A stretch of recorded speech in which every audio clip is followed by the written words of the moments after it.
మీ smart విజయ. ఈరోజు నేను చిక్కుడుకాయ కొబ్బరికాయ ఫ్రై అయితే చేసి చూపిస్తానండి.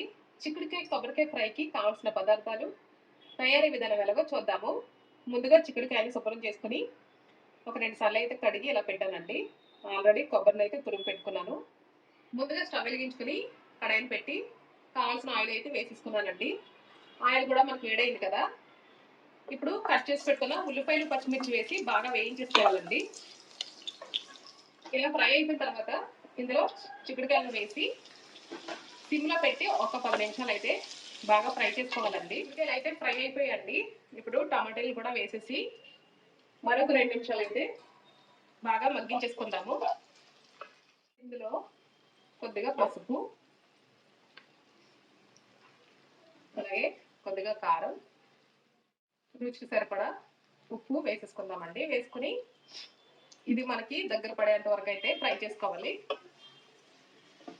సిమ్లో పెట్టి మాత్రమే ఫ్రై చేసుకోవాలండి, లేదంటే మాడిపోతుంది. ఇలా దగ్గర పడిన తర్వాత ముందుగా తురుము పెట్టుకున్న కొబ్బరిని కూడా వేసేసుకుని బాగా కలుపుకొని మరొక 2 నిమిషాలు అయితే ఫ్రై చేసుకుంటే చిక్కుడుకాయ కొబ్బరికాయ ఫ్రై అయితే మనకి రెడీ అయిపోతుందండి. ఫ్రై అయితే రెడీ అయిపోయిందండి. టేస్ట్ అయితే చాలా చాలా బాగుంటుంది. ఈ రెసిపీ మీకు కూడా నచ్చినట్లయితే ట్రై చేసి ఎలా వచ్చిందో నాకు కామెంట్ చేయండి. నచ్చినట్లయితే లైక్ చేయండి, షేర్ చేయండి. నా ఛానల్ని ఫస్ట్ టైం చూస్తున్నట్లయితే సబ్స్క్రైబ్ చేసుకోండి ఫ్రెండ్స్. మరొక రెసిపీతో మళ్ళీ మీ ముందుకు వస్తాను. Thanks for watching. బాయ్ అండి.